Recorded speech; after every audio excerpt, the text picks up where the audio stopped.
स्वागत है आपका प्राइम टाइम इंडिया में। मैं हूं शकील बागमारे। भारत में आरएसएस का अगला एजेंडा सिर्फ 2 बच्चे। बीजेपी की तंजीम आरएसएस के सरबराह मोहन भागवत कल उत्तर प्रदेश के मुरादाबाद में बंद कमरे में अपने कार्यकर्ताओं से बात करते हुए कहा, अब सिर्फ 2 बच्चों के आरएसएस के मंसूबों पर केंद्र सरकार को अमल करना है।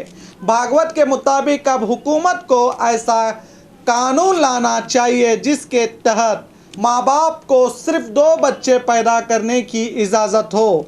इसकी खिलाफ वर्जी करने पर उन पर सख्त से सख्त कार्रवाई करके उन्हें हुकूमत की जानिब से दिए जाने वाली सहूलतों से महरूम कर देना चाहिए, कहा भागवत ने।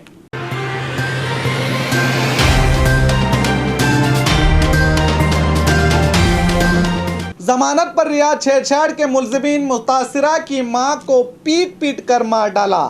पिछले दिनों सुप्रीम कोर्ट ने यूपी में जंगल राज होने की बात कही थी। अब फिर से उत्तर प्रदेश के कानपुर में एक दिल दहलाने वाला वाकया सामने आया है। यहां पर एक नाबालिग लड़की को छेड़छाड़ मामले में मुलजिमीन को जेल हुई थी।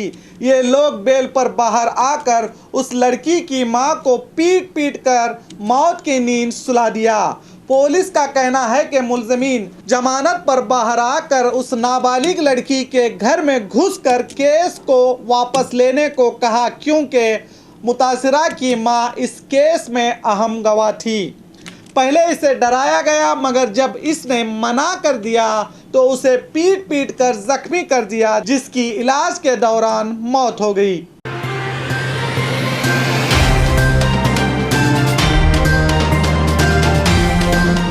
दूल्हा दुल्हन की मेहमानों से शहरियत कानून के मुखालिफत की अपील। देश भर में शहरियत कानून की अलग अलग तरीके से मुखालिफत हो रही है। अब एक नए अंदाज पिछले दिनों देखने को मिला है।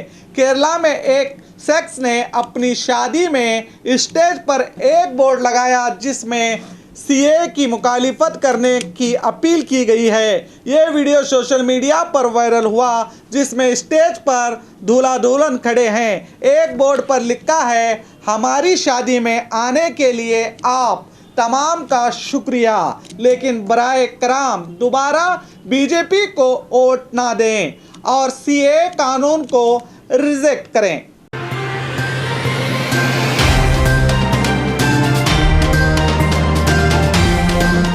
इंदिरा जयसिंह की नसीहत से निर्भया की मां नाराज।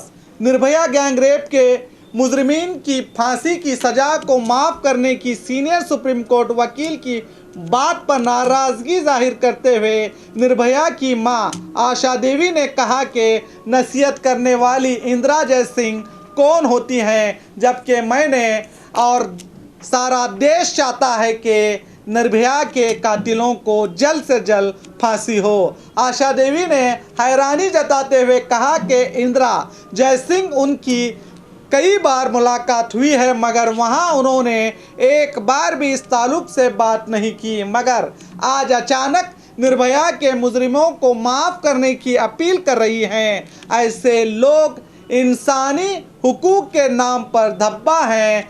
इन्हीं लोगों की वजह से मुल्क में इस तरह के वाक़यात नहीं रुक रहे हैं, कहा आशा देवी ने। की माँ हो सकती है, बलात्कारियों की रिश्तेदार हो सकती है, मेरा कुछ नहीं लगती। उसकी हिम्मत कैसे हुई कि उसने मुझसे अपील की। ये ऐसी औरत है कि मानव अधिकार के नाम पे पैसा लेते हैं, सब अपना धंधा चलाते हैं सब। आज ऐसी ही औरतों के वजह से, ऐसे सोच वाले लोगों की वजह से हमारे देश में बच्चियों को जिंदा जलाया जा रहा है, फूका जा रहा है और रेप बलात्कार हो रहा है।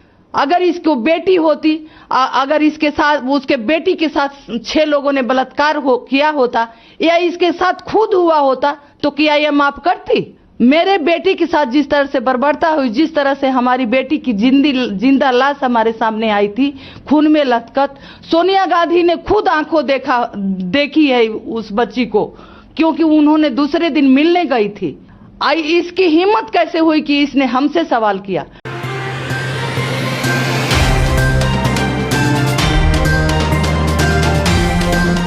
लखनऊ के घंटाघर इलाके में सीए और एनआरसी के खिलाफ खवातीन का एहतजाज जारी। शाहीन बाग की तर्ज पर लखनऊ में भी शहर के घंटाघर में CAA-NPR और NRC के खिलाफ अब औरतों ने मोर्चा संभाला है। हाथों में तिरंगा लेकर कौमी तराना गाते हुए आज़ादी की जंग में अपनी जान का नजराना देने वाले शहीदों की तस्वीरों को पंडाल में लगाकर एहतजाज कर रहे हैं। इस एहतजाज में औरतों की तादाद बढ़ती जा रही है। भाईचारा और देशभक्ति का पैगाम देते हुए सारी रात ये औरतें यहीं डटी हुई हैं। कल रात जिला इंतजामिया ने इन्हें यहां से हटाने के लिए यहां की बिजली को काट दिया था, मगर इसकी परवाह ना करते हुए मुजाहिरीन अपनी जगह से टस से मस नहीं हुए हैं। अब देखना है हुकूमत इन पर कौन सा नया पैंतरा लगाकर इन्हें वहां से उठाती है या शाहीन बाग की तरह बेबस हो जाएगी, देखना बाकी है। और खबरों के लिए देखते रहिए प्राइम टाइम इंडिया।